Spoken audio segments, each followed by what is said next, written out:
Hello students. Now in today's lecture we'll proceed further with exercise 15.1. So in last lecture we have concluded up to question 20. So now we will proceed with question 21. Okay. So uh, a lot consists of 144 ball pens, of which 20 are defective and others are good. मतलब total 144 ball pens है. So total number of outcomes 144 and out of which 20 are defective. मतलब defective ball pens कितने हैं? 20 है. ठीक है. Now Noori will buy a pen if it is good. सीधी सी बात है, डिफेक्टिव तो कोई परचेज नहीं करेगा, but will not buy if it is defective. ठीक है. सो गुड पेन वो परचेज करेगी, डिफेक्टिव पेन वो परचेज नहीं करेगी. So the shopkeeper draws one pen at random and gives it to her. ठीक है. वो कोई रैंडमली एक पेन उसमें से निकालते हैं. ठीक है. और उसको दे देते हैं. ठीक है. Then what is the probability that she will buy it? तो वो परचेज करेंगे नूरी, उसका प्रोबेबिलिटी कितना होगा? अब नूरी वो बॉल पेन परचेज करेंगे. ठीक है. उसका प्रोबेबिलिटी कितना होगा ये ढूंढना है. मतलब नूरी कौन सा बॉल पेन परचेज करते हैं? Good one. तो मतलब यहाँ पे हमारे फेवरेबल आउटकम्स क्या होंगे? Good one. क्योंकि टोटल तो 144 है, लेकिन उसमें से गुड कितने हैं? तो 144, उसमें से हम डिफेक्टिव को माइनस कर दें, यानी कि 124 अपॉन 144. कैंसलेशन आप लोग कर दें. ठीक है. सो ये हो गया. And she will not buy it. तो of course total number of outcomes तो 144. वो कैसा बॉल पेन परचेज नहीं करेगी? तो सीधी सी बात है कि वो डिफेक्टिव नहीं परचेज करेगी. तो डिफेक्टिव कितने? 20. तो ये क्या हो जाएगा? फेवरेबल. ठीक है. सो ये हो गया 21. Now example 20, sorry question 22. refer to example 13 1 and complete the following table. So let's see what is there in example 13. हाँ, पेज नंबर 306 पे आप देख सकते हो example 13. 2 dice, 1 blue, 1 gray and are thrown at the same time. Then write down the all possible outcomes. What is the probability that the sum, नहीं, what is the probability हमारा लेना देना नहीं है, क्योंकि हमें टेबल कंप्लीट करना है. हाँ, लेकिन sum of the two numbers appearing on the dice is, वो हमें कंसीडर करना है टेबल के लिए. तो पूरा टेबुलेशन तो ये हमने कंप्लीट किया हुआ था, आपको याद है. 2 डाइस अगर हम थ्रो करते हैं, ठीक है, तो क्या पॉसिबल आउटकम्स होते हैं? तो 1 1 1 2 1 3 1 4, वो यहाँ पे आपको टेबुलेशन दिया हुआ है. ठीक है.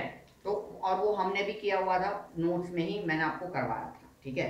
तो हमें क्या दिया हुआ है क्वेश्चन में? तो आ जाओ वापस से आप पेज नंबर 310 पे.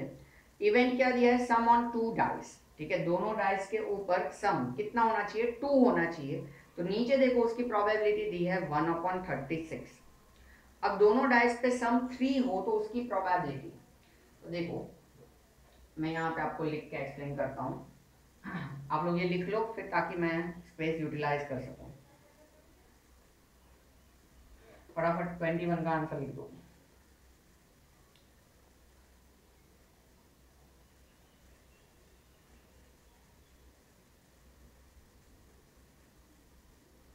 ओके, लिख दिया होगा.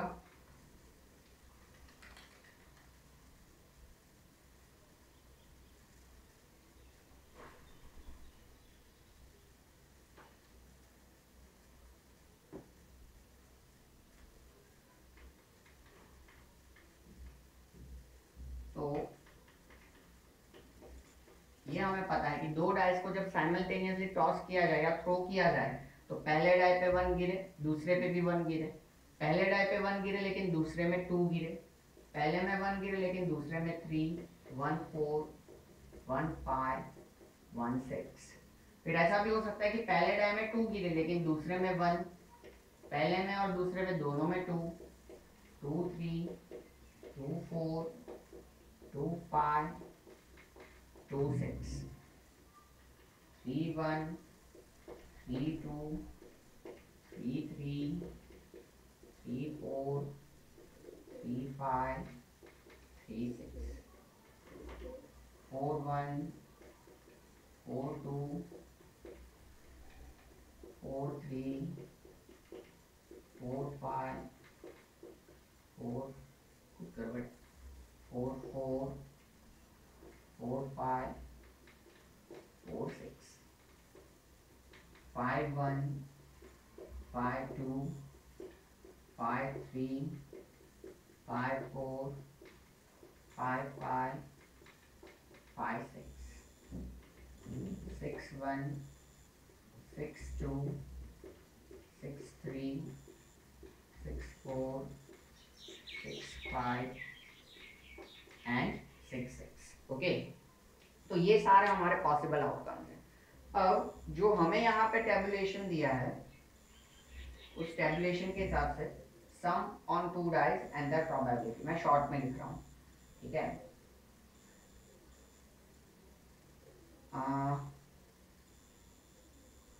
2 3 4 5 6 7 8 9 10 11 एंड 12। ओके, इस तरीके का हमें यहाँ पे पूछा है। तो देखो सिंपल सी बात है कि भाई दोनों डाइस पे सम 2 होता हो, वैसा फेवरेबल आउटकम अगर हम देखें, यहाँ पे टोटल आउटकम हमारे 36 ही होंगे, ठीक है, in each and every cases, ठीक है। सो टोटल आउटकम हमारा 36। अब दोनों पे सम 2 होता हो तो 1 + 1 2 होता है। अब 1 + 2 3, तो बाकी के अब तो कोई फेवरेबल में आएंगे ही नहीं क्योंकि सबका सम 2 से ज्यादा हो जाएगा। तो फेवरेबल कितना हुआ? 1 हुआ। सो 1/36। देन आफ्टर हमें पूछा है कि दोनों डाइस के ऊपर सम कितना होता हो? 3 होता हो। तो 1 + 1 2 होता है तो नहीं चलेगा। 1 + 2 3 हुआ, 1 + 3 4, आगे नहीं हो सकता।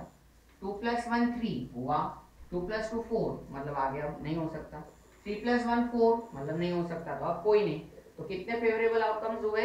2। टोटल कितने होते हैं? 36। तो 2/36। अब दोनों डाइस के ऊपर जो नंबर अपीयर हो रहे हैं उनका सम कितना होना चाहिए? 4 होना चाहिए।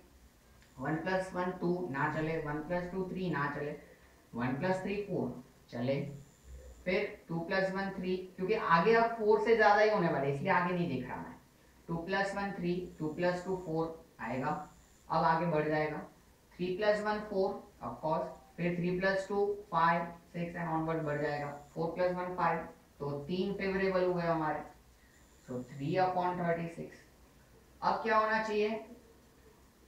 हमारा सम दोनों पे 5 होना चाहिए, तो 1 + 4 5, फिर 2 + 3 5, 3 + 2 5, 4 + 1 5। तो हम कह सकते हैं कि कितने फेवरेबल हुए? 4, और टोटल कितने हुए? 36, ठीक है। इस तरीके से ये सारे आपको लिखने हैं, ठीक है। फटाफट हम इसके आंसर्स टैली करते जाए, ठीक है। तो यहाँ पे दोनों पे सम कितना होना चाहिए? 6 होना चाहिए, तो वैसे कितने हो जाएंगे? 5/36 हो जाएंगे। फिर दोनों पे सम कितना होना चाहिए? 7 होना चाहिए, तो क्या हो जाएगा? हम कह सकते हैं कि 6/36 एंड ऑनवर्ड्स। आपको क्या करना है, अगर आपको काउंट करके लिखना है तो काउंट करके, या तो फिर ये चीज जो है वो डायगोनली वर्क करती है, जो चीज आपको इसमें दिखाई गई है, ठीक है, इस तरीके से। जैसे इसमें हाईलाइटेड है कि 8 सम कैसे होता है, तो देखो ये पूरा 8 वाला डायगोनल है। फिर 9 कैसे होगा, तो पूरा उसका डायगोनल 4 आ जाएंगे, ठीक है। 10 कैसे होगा, तो उसका ऐसे ऐसे, ठीक है। तो वो डायगोनली आप लिखते जाओगे तो तुरंत ये सॉल्व होता जाएगा, काउंट करने की जरूरत पड़ेगी नहीं, ठीक है। तो that is the we can say that 22nd question. उसमें दूसरा आप देख ले, a student argues that there are 11 possible outcomes 2 3 4 5 6 7 8 9 10 11 and 12, therefore each of them has a probability 1/11. Do you agree with this argument? No, because 2 3 4 5 6 up to 12 ये सारे जो है वो आउटकम्स नहीं है, वो क्या है? इवेंट है। इसलिए we do not agree or we disagree with that student, because these 2 3 4 5 6 up to 12 are not outcomes, these are the events, ठीक है। वो क्या है? हमारे events है, ठीक है।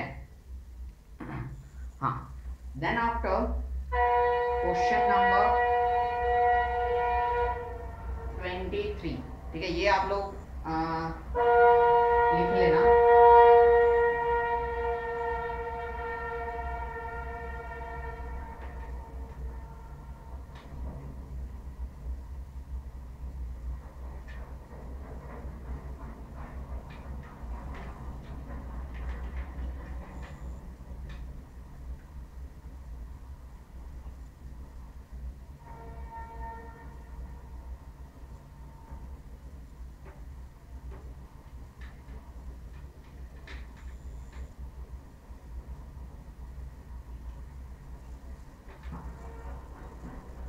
Question 23,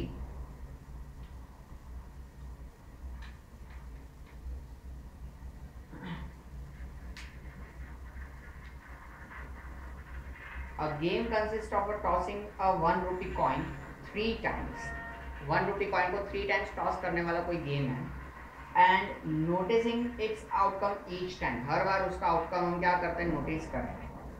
then Hanif wins if all the tosses give the same result.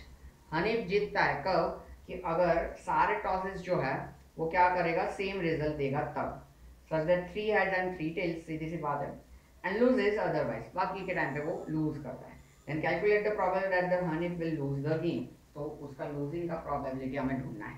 पहले तो 3 टाइम्स कॉइन टॉस किया जाए या 3 कॉइन्स साइमल्टेनियसली टॉस किए जाए, उसके क्या आउटकम्स हो सकते हैं वो हमने बनाया था कि भाई 2 बार वाले लिख दो, ठीक है, और उनका आप क्या कर लो, क्रॉस प्रोडक्ट ले लो इसके साथ, ताकि 3 बार वाले का मिल जाएगा। एक एक के साथ आप कॉम्बिनेशन बनाते जाओ, एच एच विथ एच, तीनों है, H H with T, H T H, H T T, T H with H, T H H, T H with T H T H और टी टी। ओके, सो ये हमने सारे outcomes इसके लिख दिए। अब हनीफ जीतता कब है, तो भाई तीनों सेम आउटकम के केस में वो जीतता है, मतलब तीनों हेड और तीनों टेल में वो जीतता है। तो वो हारता कब है, तो बाकी के केसेस में वो हारता है, तो उसका प्रोबेबिलिटी क्या हो जाएगा, टोटल आउटकम्स हमारे 8 और हारने वाले मतलब उसके फेवरेबल 6, तो 6 अपॉन 8, 3 2 एंड 4 2 सो 3 अपॉन 4, ठीक है। सो ये आपका 23 हो गया। 24, a dart is thrown twice, then what is the probability that 5 will not come up either time, ठीक है। 5 एक भी बार, दोनों में से एक भी बार 5 आएगा नहीं, ठीक है, उसका हमें प्रोबेबिलिटी ढूंढना है। And 5 will come at least once, at least एक बार जो है वो 5 आएगा। आप ये लिख लो, फिर ही मैं वो करवाता हूँ, क्योंकि आउटकम्स मुझे वापस से लिखने पड़ेंगे।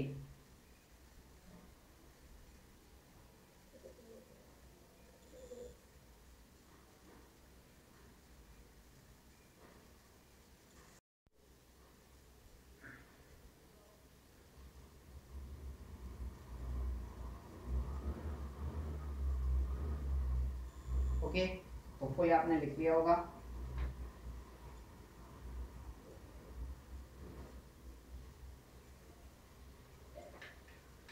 अब 2 बार डायरेक्ट थ्रो करने वाले आउटकम्स में लिख दूं फटाफट। 24,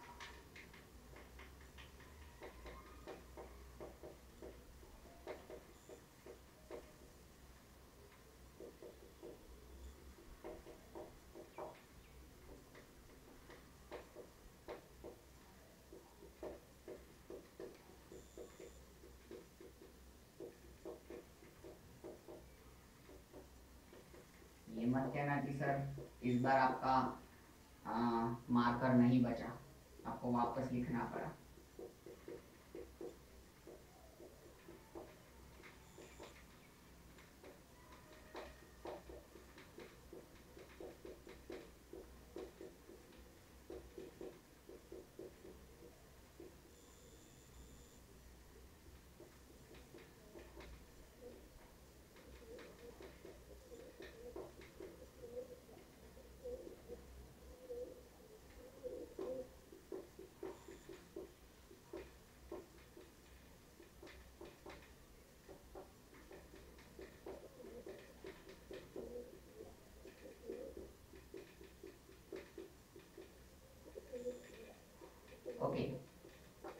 सो ये सारे आउटकम्स हमने लिख दिए। अब हमें बोला है कि 5 will not come either time, मतलब एक बार भी 5 नहीं आना चाहिए। तो हम 5 वाले आउटकम्स क्या कर दे, 36 में से हटा दे, ठीक है। टोटल आउटकम्स तो हमारे कितने होंगे, 36। अब 5 आना नहीं चाहिए, तो 36 में से 5 जितनी भी बार जहां जहां पे अपीयर हो रहा है वो वाले आउटकम्स हम हटा देते हैं। तो एक तो देखो यहाँ पे होगा 1 5 2 5 3 5 4 5 5 5 6 5, और एक इन सभी में होगा, तो इन सबको हम काउंट कर लें, ठीक है। तो 1 2 3 4 5 6 7 8 9 10 और 11, ठीक है, क्योंकि ये हमने अभी काउंट कर लिया, 2 बार नहीं कर लिया। सो 11 बार ऐसा हो रहा है कि कहीं ना कहीं 5 आ रहा है, तो वो हमने हटा दिया। So this will be like 2 5 25 upon 36, 25 favourable outcomes होंगे, 36 ऑफ कोर्स टोटल। Then second one, 5 will come up at least once, मतलब कि कम से कम एक बार आना चाहिए, 2 बार आए तो भी चले। तो ऐसे कितने आउटकम्स हैं, 11, हमने अभी काउंट किए हुए हैं। सो फेवरेबल 11, टोटल 36, तो ये हमारा 24 हो गया। ये आप वापस नहीं लिखोगे तो चलेगा, और अगर आपको लिखना और ये मार्किंग लगाने हो तो लगा सकते हो, that is your choice, okay. हाँ, लिखना हो तो you can pause the video, write it down and then play it, okay. Let us proceed with question 25. Which of the following arguments are correct and which are not correct? Give reasons for your answer, okay. If two coins are tossed simultaneously, there are 3 possible outcomes, 2 heads, 2 tails and 1 of each. Therefore, each of these outcomes, the probability is 1/3. तो हम कह सकते हैं कि नहीं, ये गलत है। इसके पीछे रीजन ये है कि यहाँ पे जो इवेंट्स कंसीडर किए गए हैं, this events are not equally likely, क्योंकि one time head one time tail में 2 पॉसिबिलिटीज होती है, हेड टेल और टेल हेड। इस वजह से ये आर्गुमेंट जो है वो गलत है, ठीक है। सिर्फ इतना ही लिखना है।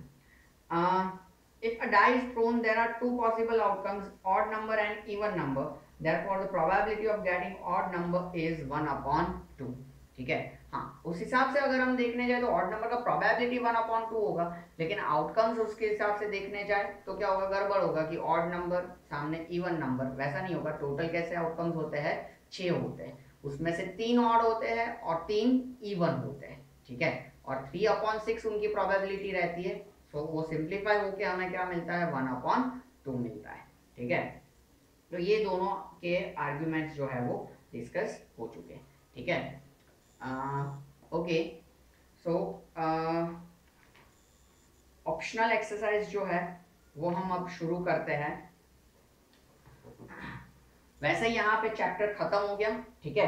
अब ये मैं इसलिए खास करके कह रहा हूँ ताकि आपको पता चले कि जो सो कॉल आपकी एग्जाम है 29 के लिए, उनको कई लोगों के दिमाग में दिक्कत हो रही थी कि भाई हमारा चैप्टर बाकी है, ठीक है। मैसेजेस भी कई लोगों ने किए, तो इस वजह से मैं ये खास करके नोटिफाई करूं कि चैप्टर यहाँ पे खत्म हुआ, ठीक है। ऑप्शनल एक्सरसाइज मैं करवा रहा हूँ, ठीक है, ताकि अपने थोड़े मिसलेनियस सम्स भी सॉल्व कर सके, ठीक है।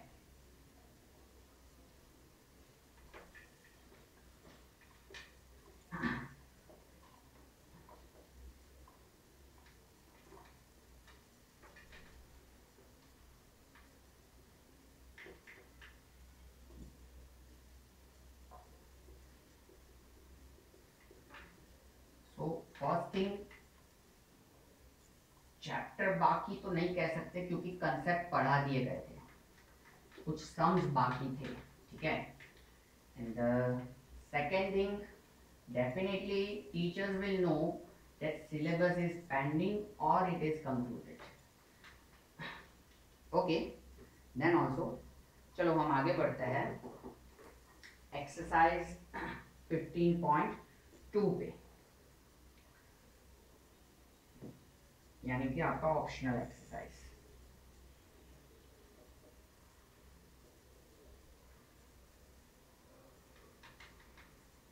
अब देखो, 2 customers, Shyam and Ekta, are visiting a particular shop in the same week, ठीक है। सेम वीक में श्याम और एकता क्या करते हैं, अपना कोई एक सेम शॉप जो है वो विजिट करते हैं।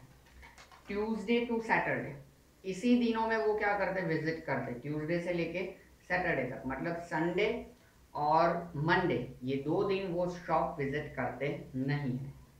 Each is equally likely to visit the shop on any day as on another day, ठीक है, मतलब कि वो इक्वली लाइकली विजिट करेंगे शॉप, ठीक है, कि अपने हिसाब से जब भी जिसको कन्वीनियंट हो ट्यूसडे से लेके सैटरडे में, ठीक है। Then what is the probability that both will visit the shop on same day, consecutive day, different day, वो बात अलग है, ठीक है। तो देखो श्याम और एकता शॉप विजिट करते हैं ट्यूसडे से लेके सैटरडे तक के टाइम में, तो इसके लिए हम यहाँ पे पहले क्या डिजाइन करते हैं, हमारे पॉसिबल आउटकम्स, ठीक है। तो पहले हम श्याम का विजिट लेंगे और बाद में हम किसका, एकता का, ठीक है। तो देखो इसमें जो डाई 2 बार थ्रो करते हैं और जो आउटकम्स बनते हैं ना, कुछ वैसा ही कंसेप्ट यहाँ पे एप्लीकेबल है कि भाई ट्यूसडे से हमारा हफ्ता शुरू हो रहा है, तो श्याम ने सपोज ट्यूसडे विजिट किया, एकता ने भी ट्यूसडे विजिट किया, ठीक है, तो ये एक आउटकम बना हमारा। फिर ऐसा हो सकता है कि श्याम ने ट्यूसडे विजिट किया लेकिन एकता जो है उसने वेडनेसडे किया, श्याम ने ट्यूसडे किया लेकिन एकता ने थर्सडे किया, अगेन ट्यूसडे लेकिन फ्राइडे, ट्यूसडे और एकता का सैटरडे, ठीक है। अब ऐसा भी हो सकता है कि श्याम जो है उसने वेडनेसडे विजिट किया हो, ठीक है, और एकता ने ट्यूसडे विजिट किया हो, देन वेडनेसडे, थर्सडे, नहीं दोनों ने Wednesday, and then after Wednesday, Thursday, Wednesday, Friday, Wednesday, Saturday. फिर ऐसा हो सकता है कि श्याम ने थर्सडे विजिट किया और एकता ने ट्यूसडे, श्याम ने थर्सडे, एकता वेडनेसडे, श्याम ने थर्सडे, एकता ने भी थर्सडे, श्याम ने थर्सडे विजिट किया हो और एकता ने फ्राइडे, थर्सडे, सैटरडे, ठीक है। फिर ऐसा भी हो सकता है कि श्याम ने फ्राइडे को विजिट किया हो, एकता ने ट्यूसडे, श्याम ने फ्राइडे, एकता ने वेडनेसडे, श्याम ने फ्राइडे, एकता ने थर्सडे, फ्राइडे, फ्राइडे दोनों ने, और Friday, Saturday, then Saturday Tuesday, Saturday Wednesday, Saturday Thursday,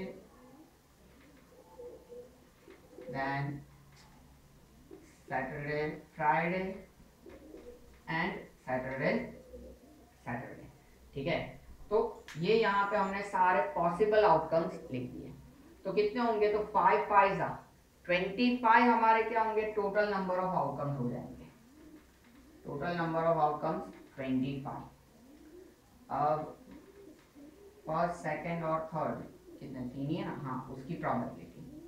so they have visited shop on the same day, same day पे उन्होंने विजिट किया हो, तो Tuesday Tuesday, Wednesday Wednesday, Thursday Thursday, Friday Friday, Saturday Saturday, क्या हो जाएंगे हमारे favourable outcomes 5, ठीक है, सेम डेज, और टोटल नंबर ऑफ आउटकम्स 25, सो 1/5।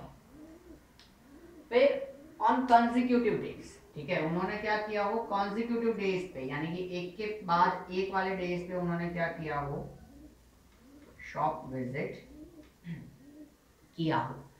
तो यहां पे अगर हम देखने जाए तो कॉन्जिक्यूटिव डेज में ट्यूसडे वेडनेसडे आएगा, यहां पर भी वेडनेसडे ट्यूसडे कॉन्जिक्यूटिव डेज ही रहेंगे, ठीक है, क्योंकि एकता ट्यूसडे जाएगी, श्याम वेडनेसडे जाएगा, तो हुआ तो दोनों का कॉन्जिक्यूटिव डेज ही, ठीक है, और वेडनेसडे थर्सडे भी कॉन्जिक्यूटिव डेज में आएंगे। फिर आगे अगर हम देखें तो थर्सडे वेडनेसडे और थर्सडे फ्राइडे भी कॉन्जिक्यूटिव डेज में, फ्राइडे थर्सडे और फ्राइडे सैटरडे भी कॉन्जिक्यूटिव डेज में, फिर सैटरडे फ्राइडे वो भी क्या हो जाएगा, कॉन्जिक्यूटिव डेज में आएगा, ठीक है। सो इसके हिसाब से अगर हम काउंट करें तो 1 2 3 4 5 6 7 एंड 8 जो है वो हमारे फेवरेबल आउटकम्स है और 25 टोटल आउटकम्स है। देन आफ्टर डिफरेंट डेज, ठीक है, डिफरेंट डेज पे उन्होंने विजिट किया हो, तो सेम डे पे विजिट कितने गए, 5, तो 25 में से वो सेम डेज हम माइनस कर दे तो 20/25, 5 4 एंड 5 5, ठीक है। तो ये यहाँ पे हमारा हो गया सम सॉल्व, ठीक है। तो ये एक लॉजिक था इसमें, ठीक है। तो ये आप लिख लो, फिर हम आगे बढ़ते हैं।